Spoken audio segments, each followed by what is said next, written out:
नमस्कार मंडळी, प्रवीण गायकवाड यांच्यावरती झालेल्या शाईपिकीच्या घटनेमुळे महाराष्ट्रातील राजकीय वातावरण पुन्हा एकदा तापलं आहे. आणि या प्रकरणामध्ये दीपक काटे नावाच्या व्यक्तीचं नाव समोर आलं असून त्यांच्यासह 7 जणांविरुद्ध गुन्हा दाखल करण्यात आला आहे. आणि विशेष म्हणजे दीपक काटे हा भाजपचा कार्यकर्ता असल्याची माहिती देखील समोर आली आहे. मात्र भाजपचे नेते चंद्रशेखर बावनकुळे यांनी या हल्ल्याशी भाजपचा काही संबंध नसल्याचं स्पष्ट करत अशा प्रकारच्या कृती भाजपच्या संस्कृतीमध्ये असल्याचं सांगितलं आहे. पण दीपक काटे नेमका कोण आहे याबाबत अनेक प्रश्न उपस्थित होत आहेत. काटे हा सोशल मीडियावरती सक्रिय असून त्याच्या फेसबुक अकाउंटवरून तो भाजपचा पदाधिकारी असल्याचं स्पष्ट होतं.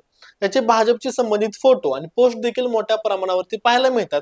शिवाय तो शिवधर्म फाउंडेशन नावाची एक संस्था देखील चालवतो आणि या संस्थेच्या माध्यमातून त्याने काही सामाजिक आणि वादग्रस्त आंदोलन देखील केली आहेत.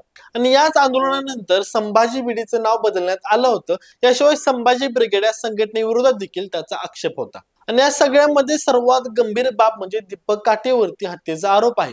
शेतीच्या वादामधून त्याने सख्या चुलत भावाची हत्या केल्याचा आरोप असून तो तब्बल 7 वर्षे येरवडा कारागृहामध्ये होता. आणि आता अशा गुन्हेगारी पार्श्वभूमी असलेल्या व्यक्तीने आता पुन्हा एकदा राजकीय वर्तुळामध्ये गोंधळ घालण्याचा प्रयत्न केला आहे. आणि त्यामुळे पुढे त्याच्यावरती नेमकी काय कारवाई होते याकडे सर्वांचे लक्ष लागून आहे.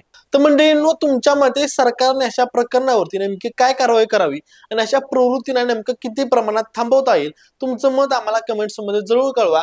आणि अशाच माहिती विषयक व्हिडिओसाठी आपल्या स्पीड चॅनल सबस्क्राईब करा. धन्यवाद.